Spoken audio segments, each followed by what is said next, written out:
Bugün de size girişte görmüş olduğunuz kitap kılıfı nasıl yapılır onu göstermeye çalışacağım.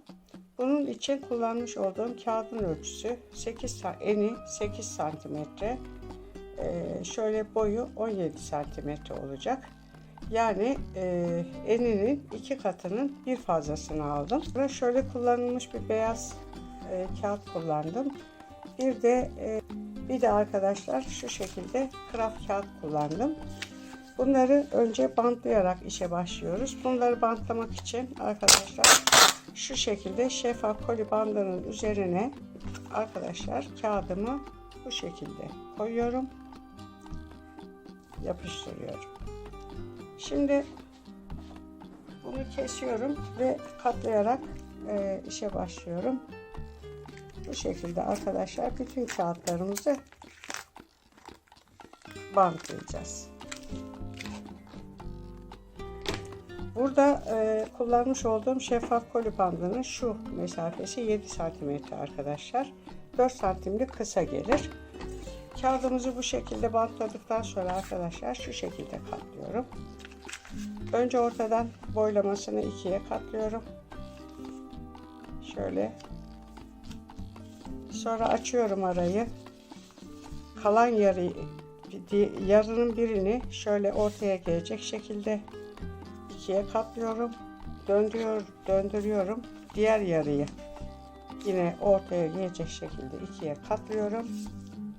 Ve bunları ağız ağza, iki tarafı ağız ağza getiriyorum. Bu şekilde arkadaşlar şöyle ince uzun bir şeridim oldu. Bunu tekrar şöyle ortadan ikiye katlıyorum. Şu arasını şu şekilde kırıyoruz. Şu uçlarda buruşma olmasın diye. Açıyorum arayı. Bu şekilde şöyle ortaya gelecek şekilde yarıyı tekrar ikiye katlıyorum. Diğer yarıyı da aynı şekilde şöyle ikiye katlıyorum. Ve arkadaşlar katlama işim bu şekilde bitmiş oldu. Bu şeridi yapmak için alıyorum. Şu şekilde arkadaşlar takıyorum. Şöyle. Birini alttan, birini üstten olacak şekilde taktım. Birinciyi taktım. Şimdi bakın şuradan şu şekilde yukarıya çıkacağım. Kahverengiyle çıkıyoruz. Bu şekilde yukarıya çıkıyoruz.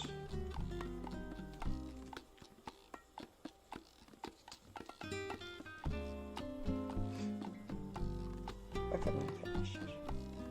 Şimdi burada şu şekilde şu ara boş görüyor musunuz? Buradan şu vaziyette yukarıya çıkacağım. Bu sefer ne yapıyorum? Beyaz takıyorum.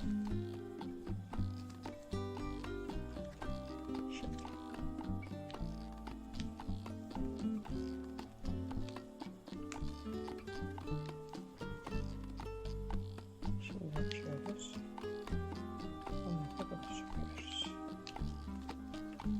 Kağıdım bir fazla olduğu için arkadaşlar birazcık girerken zorluk çekiyorum ama yapıldığı zaman da gerçekten böyle gevşekliği olmayan sağlam bir şey çıkıyor ortaya. Bakın. Şimdi buradan bu şekilde şöyle içeriye giriyorum.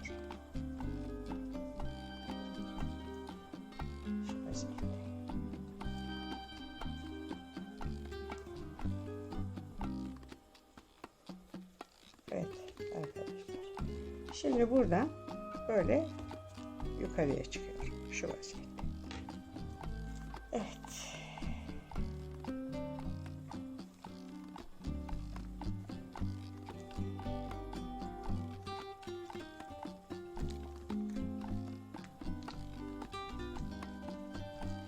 Evet arkadaşlar.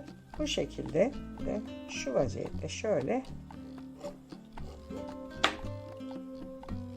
bunların hepsini takacağız. Şimdi bu bitince şu uç kısımlarını bunların kapatmak lazım. Bu uçlarını kapatmak için şöyle yapıyoruz. Şu takmış olduğum kağıdı ortadan şöyle ikiye bölüyorum. Ve bunu şu aradan şöyle tam ortadan şu vaziyette içeriye geçiriyorum. Şöyle. Bakın arkadaşlar, şöyle bir katlıyorum. Şu aradan şöyle geçiriyorum. Uç kısımlarını mutlaka böyle kapatacağız. Bakın, şu vaziyette geçirdim. Ve bakın, şunu şu şekilde kesiyorum rahat girmesi için. Şu kısmını tutkallayacağım. Ve bunu alıyorum. Şu araya arkadaşlar, bakın. Şu araya sokacağım. Şu araya. Şöyle yakalıyorum. Ve bunun içine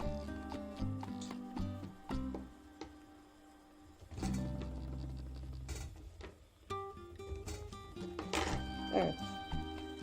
Ve arkadaşlar bu sefer bu tarafı, burayı kapattım. Şimdi bu sefer de burayı kapatmam lazım. Burayı kapatmak için de kahverengi kağıdını ortadan ikiye bölüyorum. Arkadaşlar bu şekilde şeritler yapacağız. Bunların ben kaç tane olduğunu ve ne kadar kağıt gittiğini gösterir bir liste hazırlayacağım ve onu videonun içinde yayınlayacağım. Oradan da rahatlıkla takip edebilirsiniz. Bu şekilde düzenliyoruz. Bakın arkadaşlar, bu yapmış olduğum kitap kılıfımın arka tarafı.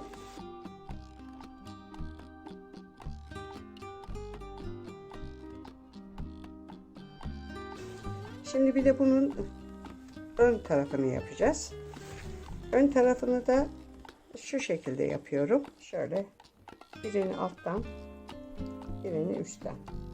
Bu sefer ön taraflarını yapıyoruz arkadaşlar.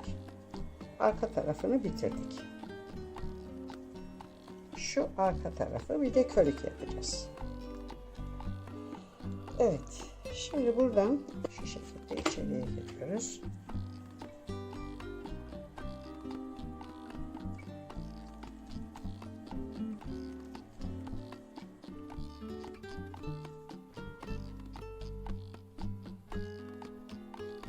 Evet. Bakın. Şimdi burada bakın şu ara boş. Şuradan şöyle yukarıya çıkıyor.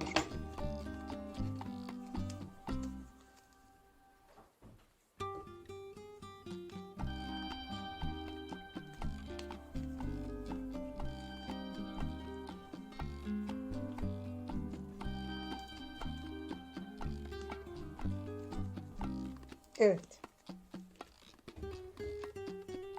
Böyle.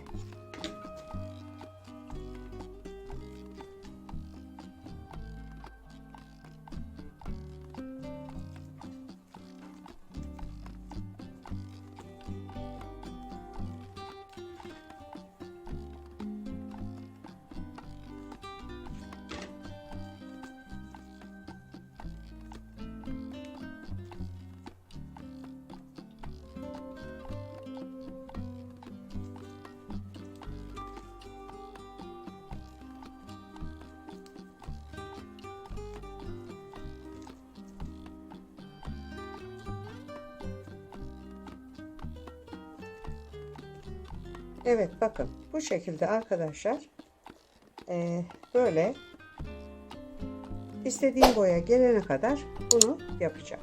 Gördüğünüz gibi o ön tarafını geldim, buraya kadar geldim şöyle.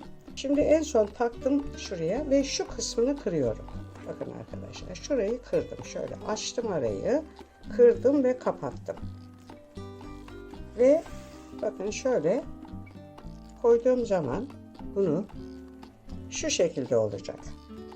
Ama buranın da böyle sivri olması lazım. Gelmesi lazım. Onun için de şöyle yapıyorum.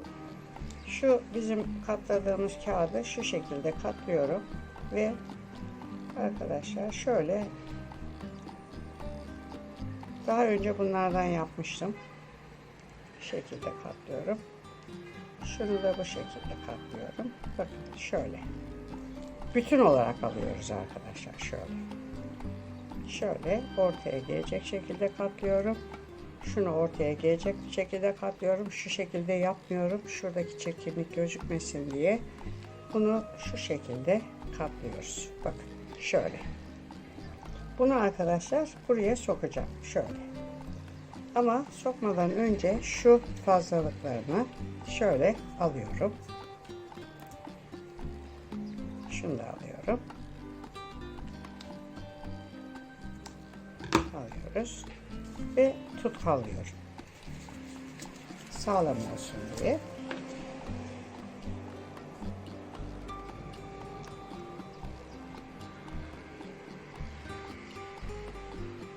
Ve bunu arkadaşlar şöyle yapıyorum. Birini birine, şöyle birini bunu bu tarafa, bunu da arkadaşlar şöyle katlıyorum ve ipini şöyle alayım buraya. Şu şekilde yerleştirdim. Bakın. Gördünüz mü arkadaşlar? Şu şekilde yerleştirmiş olduk. Şöyle şu bir, şu şöyle iki, şöyle üç, şu şekilde dört, şöyle 5 ve şu 6. Evet arkadaşlar. Bu şekilde ön tarafını da tamamladık. Şimdi bunun körüğünü göstereyim. Körük de arkadaşlar, körük de şöyle şu hizada tam 30 tane 30 sıra kağıt var.